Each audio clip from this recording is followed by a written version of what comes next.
For you, what does the future of work for Nigeria actually mean? Um, and I'm just going to be very honest there. I get worried when I hear about the future of work because we haven't really paused yet um, to look at how important it is to even speak to the future of work. So, what I find happening is we're going about our daily chores, not pausing to know that there's something called the future of work. Um, and the easiest example is to look at airports around the world and find out what airports looked like 10 years ago. And you'd always find that people helping you check in, right? Yeah. If you go to many airports in Europe and the US and the developed world right now, you're finding check-in kiosks, do it yourself kind of thing. Yeah. Where do you think the people that used to help you check in, where do you think they find jobs at the moment? Or what do you think they're doing at the moment? And that's why for us to think about the future of work is exceedingly important. There's a whole lot going on that we're not paying enough attention to. Okay. 50 years from now, I project that universities will probably be about the size of this room. Okay. Just a room that has very, very many terabytes of data that people can get from. It's not in all of those huge fancy lecture halls anymore. So things are changing very rapidly, but in this part of the world, we've not paused to see the importance of how No, things the are future of work. changing. I think maybe we would say that for us, we're not ready to think about. We don't want to call it a problem because we don't use the word problem anymore. But we don't really want to think about a challenge until it actually comes upon us and it becomes a major issue for us. So I don't want to say that we don't think for the future or we're not, predicting what can happen in the future. But I guess we're still in survival mode here in Nigeria. Well, So if we're living daily in survival mode, are we even going to be alive in the? So Investors Connect. You attended the last one, and you even attended the event that we had before that's right. that, and then the one coming up. You're also going to speak at that one. What does Investors Connect mean for you as an individual, and what does Investors Connect mean for your business as an entrepreneur? Okay. So I've invested in startups for the past 16 years. Wow. And I would confess a lot of times I've gotten my fingers burnt. Oh my God. Because what investors are looking for has also changed over time. Before now, we used to invest in pitch decks. We used to invest in brilliant English. We used to invest in presentation styles, and skills. But having gotten our fingers burnt, we found out that you're not investing in people. The model has changed. You invest in a pitch deck now, you would get it wrong. Invest in people that have character, not necessarily capacity alone. A lot of cash flow statements have fooled people into investing. Did those things come to life? Maybe not. Okay, so one of the things that I've learned in interacting with people at Investors Connect is you get genuine people who've come for information. One of the things I've seen and that has pleased me in the editions that I've attended and spoken at is you've gotten genuine people who are looking for genuine information, who are looking for people to invest in genuinely. You've also got genuine investors from all parts of the world. The last one we had in March, we had somebody come from China. You remember? Oh yes, Interesting was it no, gentleman from Korea? from Korea. Korea, yeah, he was from Korea. Yeah. And so when you find a place where people from all over the world gather genuinely to speak to business, to speak to investments, I mean that's the kind of place I want to be found. Good. We keep speaking about, trying to be in the room. We keep speaking about access. And sometimes for me personally, I feel like we get access wrong. We feel that access in itself is, like you said before, it's about the opportunity to sell your pitch. But sometimes I feel probably access should first of all lie on building of that relationship and understanding exactly what it is that you can first offer to that person or that individual. And then you can now think about, what you can get back. With the startups that you've worked with over the years, how have you seen the dynamics of relationships play out? Do you see them leveraging the relationships the way they should? We've looked at the fact that now it's not always about OPM, other people's money. It's also now about other people's resources because startups need a lot more than just finance to get them going. What's been your observation and what do you think should, could, would change? Okay. So I'd look at it from another lens. I'd look at it from the lens of mentorship. And the definition of mentorship has changed over time too. Wow. So before now, a mentor would be somebody who's very successful. My definition of mentor in 2026 is slightly different. I would say that for 2026, a mentor should be somebody that has Wow. failed several times I'm here. enough for him to ensure that you, the mentee, don't fail as well. Imagine, Kemi, that I've driven a road before with several potholes. Yeah. Okay, it was my first time driving that hole, so I fell into all of the potholes. Now, if I were to drive you on that road a day after, I've already been into the potholes several times. I probably would know where the potholes are, Yeah. right? What I would do differently is I'll tell you, Kemi, I passed that place yesterday. There's a major pothole there. Let's go by the right. Yeah. And as we move on again, there is a huge pothole somewhere in front. Try to slow down. Why? Because I failed before. Yeah. Okay. But if you stick to mentors that are one Ghana, listen, I've seen startups have mentors that don't have businesses. Oh, wow. Yes, you're running a business and your mentor, your business mentor, has never run a business before So why is he your business mentor? because he's one Ghana. He looks good on And he's paper. doctor this and he's got money so he can speak to you. That's not mentorship. Mentorship is working with somebody that has failed before so that the person would ensure that you don't fail, except the two of you are idiots. I mean, that's the only reason why both of you would not fail. I also have something to say about the mentee mentor relationship. A lot of mentees get it wrong. Okay. For a lot of mentors, they're not even getting anything from the mentees. Okay. And so mentors sit back and hope that the mentees can at least offer things like their time, in place for all of the advice that you're getting. But a lot of mentees really don't even think that they should be offering their times to the mentors. So the mentors too start to slack and Yeah. hey, there's nothing in it for me. So I've picked two things from what you've just said. The first thing I've picked is choose your mentors wisely. It's very important to ensure that your mentor is someone that's experienced in the walk that you're about to take or the walk that You you're call it currently having experience. on. I like to emphasize the fact that it has to be somebody that has failed Okay. in If that field before. failed experience. No, but it makes a lot of sense. And even when we're motivating ourselves and we're speaking of the Simon Cowells or Cowells, or, we always know the fact that this gentleman at one point, only had £5 to his name, or this person, has been bankrupt before, because that's how we also, that's how we also encourage ourselves to keep on going. So you need to ensure that your mentor has failed. You need to pick the right mentors. And then, the second thing you said is about when you have the relationship with a mentor, you need to be able to give. Sometimes you may not be able to give finances, you may not be able to give equity, but just your time. Just sow into that relationship so that you can continue to take from it. If you don't sow, there's nothing to germinate, and then there'll be nothing to speak. And the mentor will also begin to slack back after time. Now, there's also this conversation of a lot of events, especially when we're trying to bring, an eclectic mix of cosmopolitan people, into the same room. Why not do it virtually? Why don't I just join via Zoom? I'm still going to get the essentials, the nuggets, the names of the people in the room. So I could just sit at home in Nigeria, join virtually, and I'm still going to get what you got. So can you call me old school if you want? Old school. But there's something in meeting people physically. And I might just be sharing, a bit of my personal experience from the last investors connect because I met quite a number of interesting people.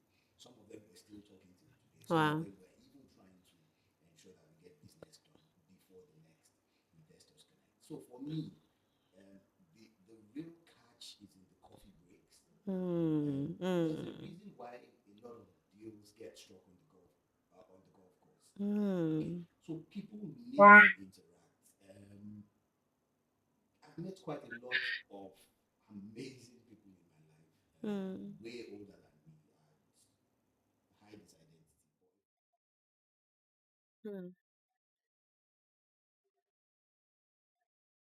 I asked him, what is the one thing that keeps you going? He says simply to me, common human interaction. Wow. Even when I want to eat, if there's nobody to eat with me, I call my grandma. Wow. He believes that we were created to interact. That's what makes us superior to the apes and the donkeys and the dogs and the dogs. And I kind of have told that line for a while. So for me, events like Investors Connect won't be Investors Connect if they were all virtual. I want to handshake with people. I want to speak with people. I don't want to connect over the phone or over the tap. It's not the same thing. Like I said, many of the conversations go on not just during the sessions, but over the coffee table, maybe even outside of the hall, maybe at times even in the bathroom, somebody you meet and you get to start talking. But it's essential that we make Investors Connect a physical event. Great, great. And then another question I'll ask is, what do you think has been a barrier, or what do you think has been one of the major reasons why Nigerian startups are not able to access as much finance as they would love to? Let's put it that way. Okay, interesting question, one that has gotten me in trouble before. Huh? So I'm one of those that believe that the critical problem with Nigerian startups is not funding. Don't crucify me yet. I didn't say funding isn't one of the challenges. For me, it's knowledge before funding. Give an idiot $10 million, you would come back next year and the person will probably not be able to show you what he's done with $10 million. And I say this in all honesty. I remember that when a program called UWIN started in Nigeria, yes, I was responsible for the North Central states. And I remember vividly that then we were signing up to checks as high as 10 million naira. And I remember a young man in Jos who'd been given a 10 million naira grant. I didn't say loan, I said grant. For his poultry. A year later, when the second edition was to be launched, this guy applies again. And I'm able to recognize him. And I say, hey, what's going on? What happened to the grant we gave you last year? Sorry, the birds died. 10 million naira worth of birds died. Oh, what my. if it was a bank loan? So for me, I've always been a proposer of knowledge before funding.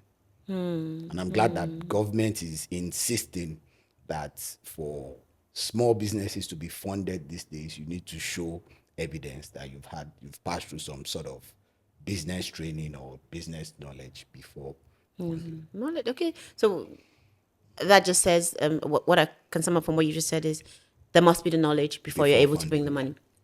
And then there's one other topic, let's say, that I've picked up on during my days in the Ministry of Youth.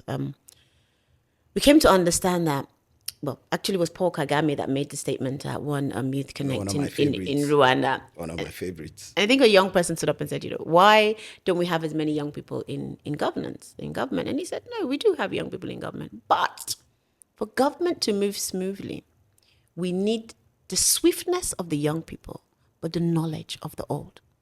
And sometimes when we talk about, bringing a more mature person, we won't call them old, but a more mature person, into a startup, the young people would say, oh, he doesn't understand our thinking, But I'm very much of the opinion that these intergenerational dialogues, or having a board that, constituted from different dynamics of people, especially, age range of people, is very important. How important do you think this is in startups? Is it important to have an elderly or more mature person, on your board? I would let you take that decision, Kemi, but let me just highlight the 5 generations of people that we have living in the world today. So the first one is the baby boomers. Quite a number of them. They're probably in the village drinking palm wine and eating pounded yam now, if they still have teeth. Then the next generation will be Generation X, my generation, old school. They say we don't like to spend money. We have money, but we don't like to spend money. We speak a lot of English before we spend money. We're financially cautious. Then there's the Generation Y, the generation after us, the millennials. Your generation, I think. I sit on the fence. I'm your generation and the Y generation at the same time. Okay, so the Generation Y. Generation Y was the first technology. It was the first generation to come, and technology came in. Many of them are heads of parastatals today, doing amazing things in the business field. And of course, the next generation I want to talk about. Some of us call them the coconut heads. Others The call most them beautiful the generation. well, others still call them the no grief for anybody. It took me a long while to understand the Generation Z. Yeah. Okay, Generation Z was the first generation born into technology. Generation Y was born and then technology came. Yeah. So Generation Z, being the first generation to be born into technology, would act differently. It's in my old day that I got to find out the difference between have money and spend money. Have money is different from spend money, Kemi. Yeah. I understand that women don't like men that have money. Women like men that spend money. Of course. And so what I hear is that Gen Z is not the largest earner, but they are the largest spenders. Nice. Let's leave the discussion into how that happened to another day. But this is where I'm going. And there's a Gen Alpha, I'm coming to that very close. This is where I'm going. If Gen Z is the first generation to be born into technology, it does follows that everything you tell somebody that's a Gen Z, you need to support with empirical evidence. Because it could be what they call lamba, and I'm sure you know what lamba means. Yes. Exactly. Fluff. It also follows that a lot of the decisions they take are based on technology. Okay. Let me talk a bit about the generation that follows Gen Z. That is the generation that we really should be worried about, because those guys are going to be 17 next year. Yes. And that means they will start to enter into the workplace. And that's the Gen Alpha. Now, these guys were born into AI. It's a different reason. That means the guy born in, I'm looking for a really rural area in Abuja now. Do you want to help me? Is it Gwaji? Where's that area in? Some Baggy? remote area Something, of yeah. Gwagwalada. Okay. Some guy born in some remote area of Gwagwalada. Or he's a Gen Alpha. Okay. He's probably more exposed to things happening in New York and Europe and Australia than he's exposed to his immediate environment. Why? Because he spends more time on his phone and his tab, and probably his TV is always connected to YouTube. Okay, that means that guy is not necessarily a citizen of Gwagwalada in thinking. Yes. Because of his level of exposure. One other thing about the Gen Alpha is they do not like to interact. They like to be by themselves. Now, the workplace is such that we're trying to promote teamwork, collaboration, and I'm just hoping and waiting for what the workplace will start to look like from next year. How would be able to integrate this set of people that don't like to interact and try to coerce them to collaborate, because this is the workplace and you need to work with other people. So for me, I think it's the understanding of the different generations and what makes them do what they do that people have to take into consideration. I also think that by extension, we can't do anything about Gen Z. We can't do anything about Gen Alpha. They've come to stay. So if there's anybody that needs to change in orientation, it's actually the older generation. So it's not a case of them accepting us. It's a case of us accepting them. Should we put it that way? That's what it would look like, because we're old school. We're old school. But we, just like what you said earlier, though, but we come with a certain form of experience because we failed. We like to think that the experience that we come with is relevant in today's world. It's not necessarily. And I say this in all honesty, it's not necessarily. So one of the ways that my friends and I look at it is, I'm a Yoruba man. Yes. Okay. And I'm just looking at how prostration, you know what it means? Yeah. To dobale. I'm just looking at how it moved from what it was to what it is today. Now. Now it's a finger on the floor. My right? son doesn't even do the finger on the floor anymore. That's Gen Y. My son handshakes you, whoever you are, my friends, me. In my own days, we were the first one to rebel against going flat. Okay. In the days of my father, if you wanted to greet your father, it was flat on the floor. In my own days, we would go down with the two hands, but it wasn't flat. In the days of the people after me, it was the one finger thing. Now everybody has, then after it was the slightly bent down thing, now everybody has stood up and look at you in the eye. But then aren't we to be blamed for allowing culture to erode? It's just happened. It's just happened, and there's little we can do about it. I put my foot down sometimes. I work with a lot of Gen Zs that, send me a WhatsApp message and they're like, hi, Kem Kem. Or they're like, hello, dear. And then I'll tell you, I will not read your message until you address me properly. Can be your old school. Yeah, but I'm not going to accept it. It's not going to happen. You will not speak to me in that manner and get away with it. So now, still on the issue of startups and the fact that almost every young Nigerian at this point believes that they have a startup. For you, what would be a selection matrix, just a general overview that you would use in determining which startups you are ready to work with at this point? Okay. So there are 5 things that I look at when I speak to startups. And the first one, this sounds cliche. The first and most important one is tell me about the problem you're trying to solve. So, Don't just tell me your understanding of the problem you're trying to not solve. just a solution. No, So the I'm not problem interested first. in the solution Okay. yet.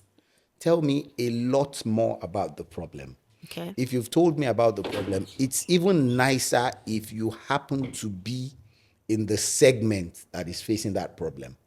You know, it's a lot nicer if you happen to be in the age segment, in the psychographic segment that is facing that problem. And you can speak to me a bit about the solution. I'm not excited about the solution. Yeah. The money is in the understanding of the problem, not the solution. A 17-year-old boy in a startup hub will come up with a solution with technology for you. Very easy. Okay. And then you need to look at the size of the market. You need to look at the numerical size of the market and the behavior of the market. Listen, Kemi, if there are only 5 people that can use a product or service that you've come up with as a startup, those 5 people had better be Alhaji Aliko Dangote, Otedola with the money, Dr. Mike Adenuga, Mr. Tony Elumelu, and maybe Dr. Lanre Phillips. Otherwise, you will die broke. So you need to consider the numerical strength. The fourth one is that you need to be able to show me the money. I'm not speaking to revenue, I'm speaking to profit. Revenue is overrated, profit is king. There are businesses that do 200 million naira monthly in revenue and are still running at a loss. Yeah. Revenue doesn't pay your bills, it's the profit that pays your bill. Yeah. The fifth one, and this one is psychological, is tell me about your team.